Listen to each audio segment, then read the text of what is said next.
दे रहे हैं। कौन सी तरबियत दी आज? कभी इंस्टाग्राम चेक करके देखा आपने? हमारी बेटियां टिकटॉक पर डांस करती हुई नजर आती हैं, इंस्टाग्राम पर अपने दुपट्टे ओढ़नियों को उतारकर आज नाचती हुई नजर आती है, और बाप अपनी बेटी को इंस्टाग्राम पर नाचता हुआ देखकर खुश होता है कि मेरी बेटी अच्छा पैसा कमा रही है यूट्यूब से। खुश होता है आज का बाप। कौन सा तरीका आज हमने अपनाया है, जबकि रसूलुल्लाह सल्लल्लाहु अलैहि वसल्लम की जिंदगी की हर चीज हमारे लिए नमूना है। अब गौर करो, हजरत सलमान फारसी से एक यहूदी ने कहा था, जब अल्लाह के नबी ने फरमाया लोगों जब लैट्रीन के लिए कज़ाए हाजत के लिए जाओ तो बहुत दूर चले जाओ और किसी की नजर के सामने मत आओ, यानी छिप जाओ, दरख्तों की आड़ में बैठ जाओ। अल्लाहुम्मा इन्नी अऊज़ु बिका मिनल खुबुसी वल खबाइस, ये दुआ पढ़ो और बाएं पैर पर जोर देकर बैठो। ये हाथ अपनी थोड़ी के नीचे रख लो और बाएं पैर पर जोर देकर बैठो। फरमाया कि फिर कम से कम अगर पानी न मिले तो इस्तिंजा करने के लिए 3 ताक ढेलों का इस्तेमाल करो, कम से कम 3 ढेले। इस्तिंजा करें पेशाब तब भी बहुत से लोग एक ढेला लेकर जाते हैं, इस्तिंजा कर लेते हैं, कोसते पाक नहीं।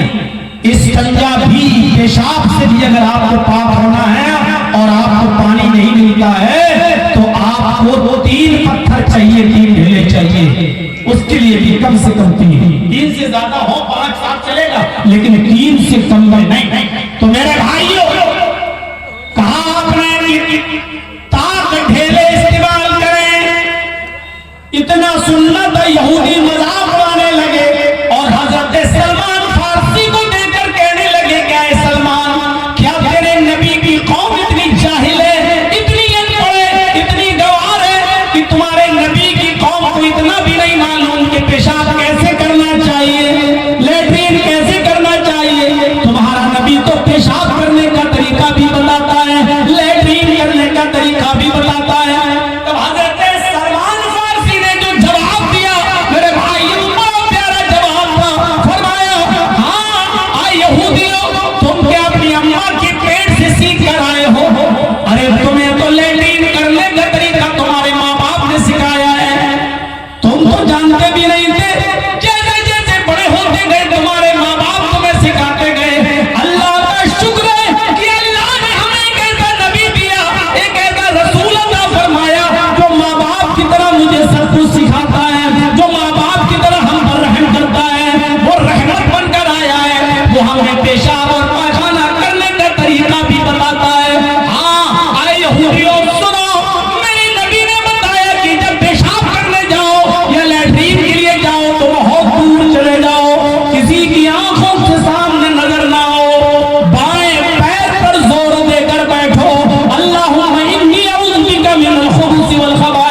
पेशाब और पैखाने तक का तरीका बताता हो, जो नबी ने हमें सिखाया हो।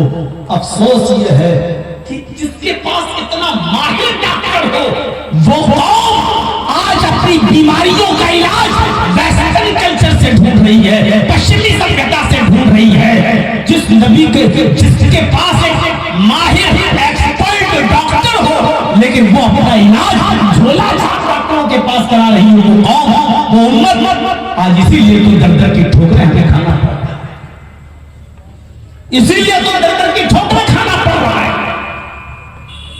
जिनाकारी की सजा अल्लाह के नबी सल्लल्लाहु अलैहि वसल्लम ने 1400 साल पहले जो मुतय्यन की थी वो आज भी है।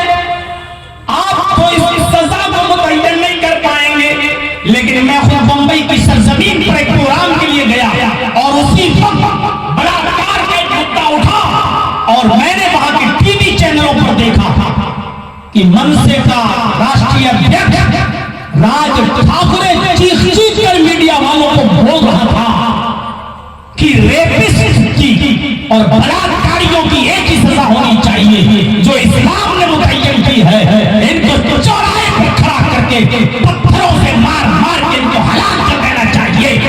जिसके पास इतना माहिर एक्सपर्ट डॉक्टर हो कि जिसके मशवरों को आज मनसे जैसी पार्टी के राष्ट्रीय अध्यक्ष भी बयान करने पर मजबूर हो रहे हो, आज वो कौम अपना इलाज दूसरों से करा रही है।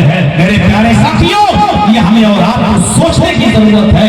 अल्लाह के नबी, अल्लाह ने कहा हमने तुम्हारे लिए रसूलुल्लाह की पूरी जिंदगी को आइडियल बना दिया, पूरी जिंदगी को नमूना बना दिया।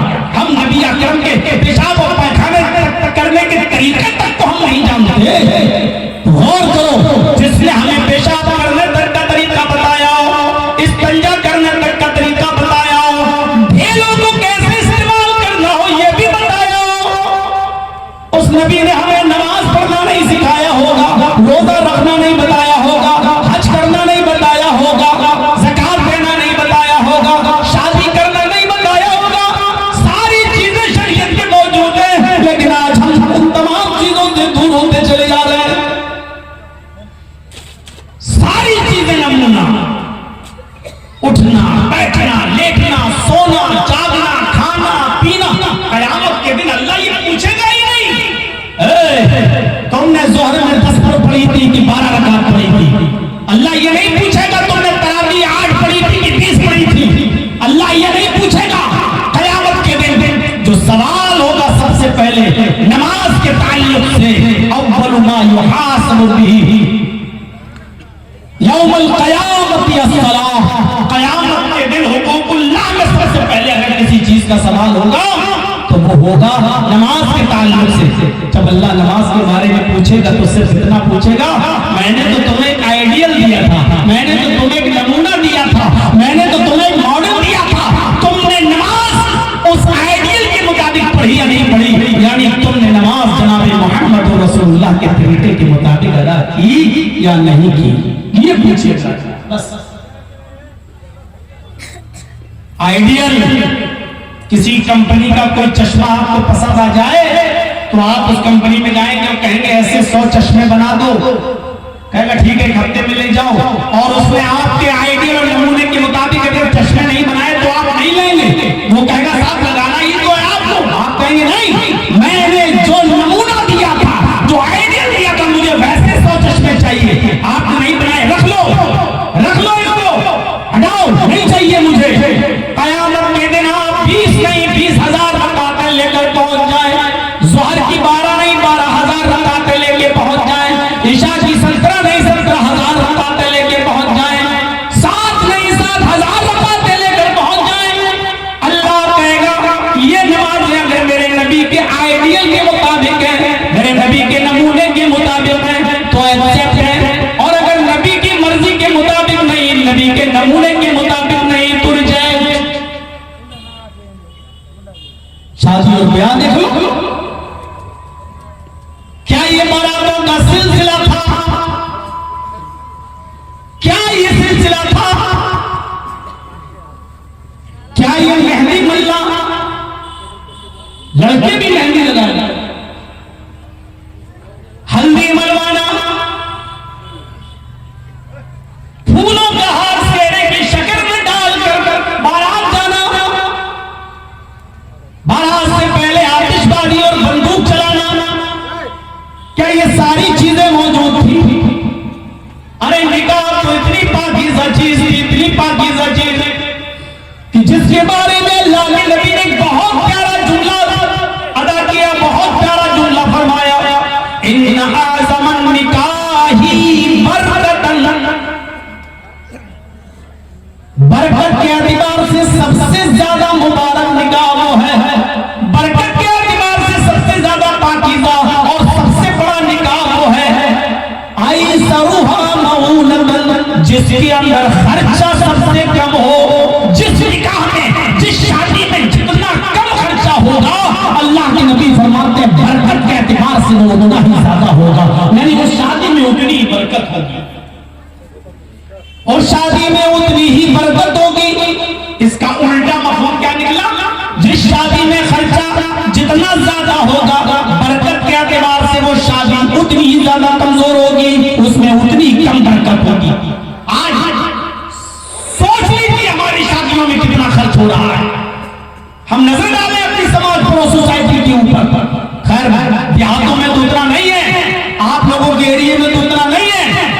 लेकिन हम लोग अपने एरिया में जाएं, लखनऊ, कानपुर और बड़े बड़े शहरों में देखें तो आज हालात बहुत खराब हो चुके हैं मेरे भाइयों, बहुत ज्यादा।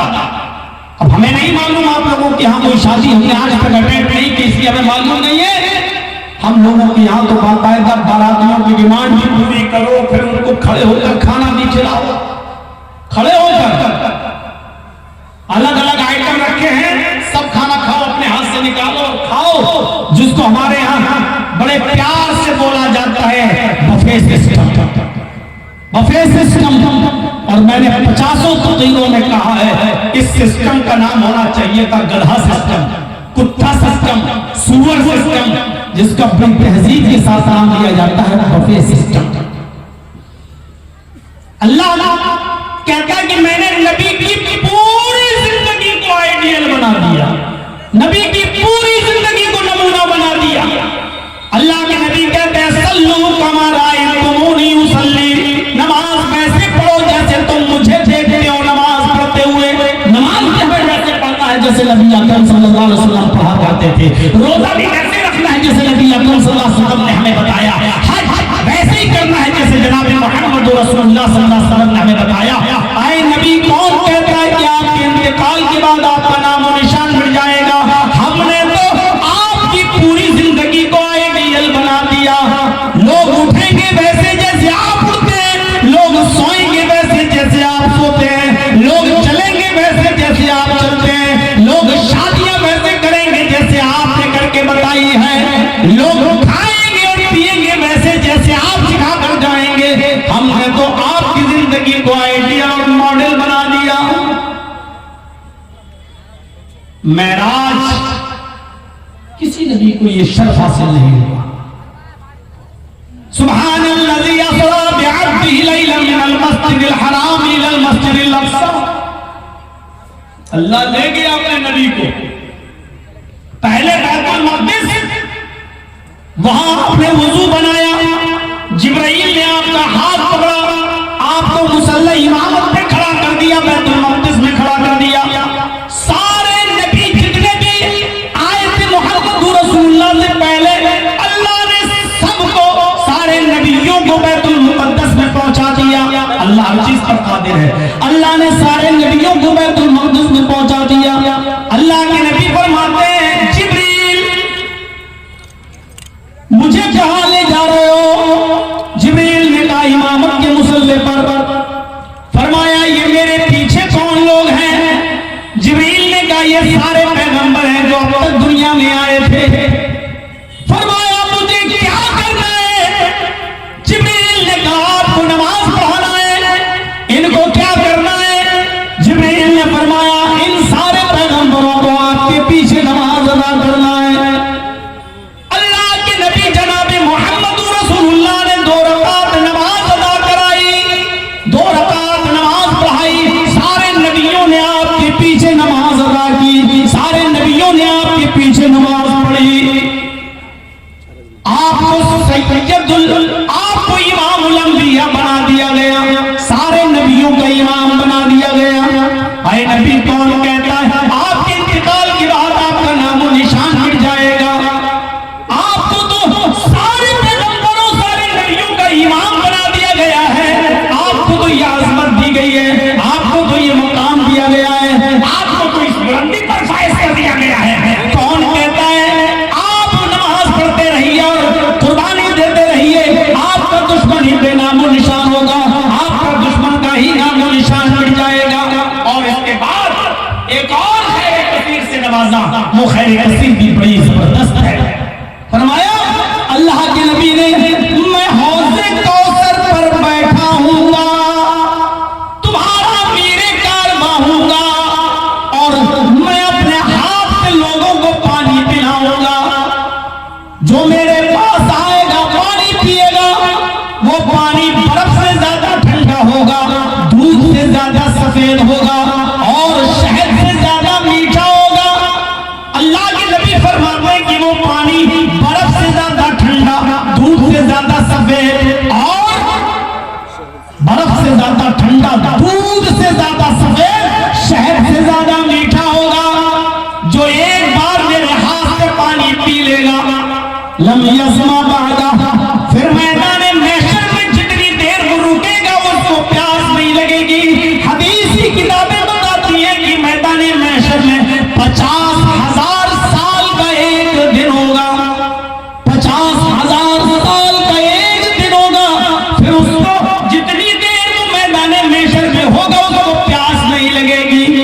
अल्लाह के नबी फरमाते हैं अल्लाह ताला मुझे हौज़े कौसर पर बिठाएगा, मैं मीरे कारवां होऊंगा, पानी पिलाऊंगा, मर्रा अलैहि शरीबा मन शरीबा लम यज़मा बादा, जो मेरे पास से गुजरेगा वो पानी पिएगा और जो एक बार पानी पी लेगा फिर उसको कभी प्यास नहीं लगेगी।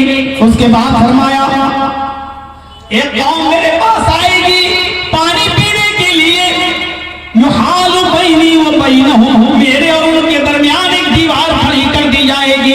फरिश्ते उन लोगों को मेरे पास नहीं आने देंगे, मैं फरिश्तों से कहूंगा इनको आने दो, यारिफूनी बारकुम, मैं इनको जानता हूं, ये मुझे जानते हैं, ये मेरे उम्मती हैं, ये पानी पीना चाहते हैं, इनको आने दो। अल्लाह के नबी कहते हैं फरिश्ते कहेंगे नहीं आप इनको नहीं जानते। अल्लाह के नबी आपके इंतकाल के बाद इन लोगों ने आपके दीन को बदल दिया था, आपके मजहब को बदल दिया था, दीन में नई नई बिदातें निकाल ली थी। ला तदरी मा अहदसू बअदक, आपको नहीं मालूम आपके इंतकाल के बाद इन लोगों ने दीन में नई नई चीजें निकाल ली थी, दीन में नई नई चीजों को ईजाद कर रखा था, दीन में नई नई चीजें इन लोगों ने बना रखी थी, इसलिए आप इनको पानी नहीं पिला सकते। तब अल्लाह के नबी कहेंगे सुहबन सुहबन लिमन गय्यर दीनी, मेरे दीन को जिन्होंने बदल दिया उनको मेरी निगाहों के सामने से दूर कर दो, उनको मेरी आंखों के सामने दूर कर दो। मेरे प्यारे साथियों, ये हौज़े कौसर की बरकत भी नबी अकरम सल्लल्लाहु अलैहि वसल्लम को मिली। ऐ नबी कौन कहता है कि आपके इंतकाल के बाद आपका नाम और निशान मिट जाएगा।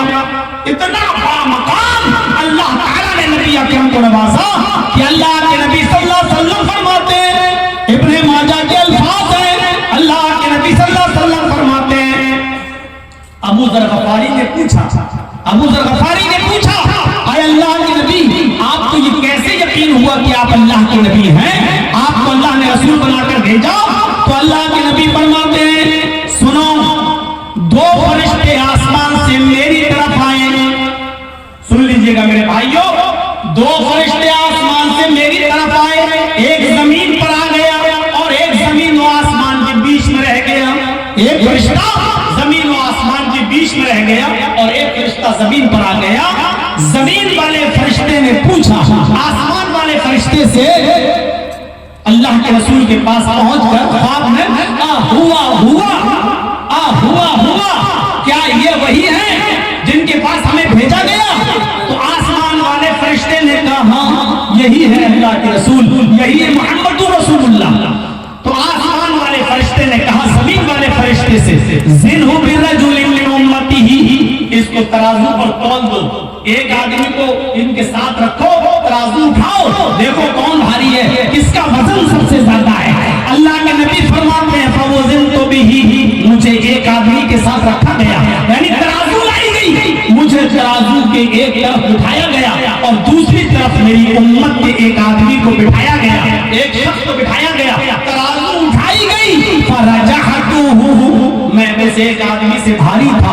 आसमान वाले फरिश्ते ने कहा ज़िन्हु बिअशर, 10 के साथ तौलो, यानी मोहम्मद को अकेले एक तरफ और 10 आदमी को दूसरी तरफ। फरमाते हैं अल्लाह के नबी एक आदमी यानी मैं अकेला एक तरफ और 10 आदमी को एक तरफ रखा गया और फिर तराजू उठाई गई तो मैं 10 लोगों से ज्यादा भारी हुआ।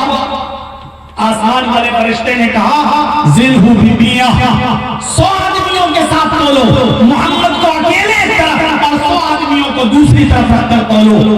अल्लाह के नबी फरमाते हैं फवज़नतु बिही फरजअतुहु, 100 आदमी एक तरफ रखे गए और मैं अकेला एक तरफ, तराजू उठाई गई, मैं 100 से भारी था, यानी 100 लोगों का पल्ला उठ गया और मैं अकेला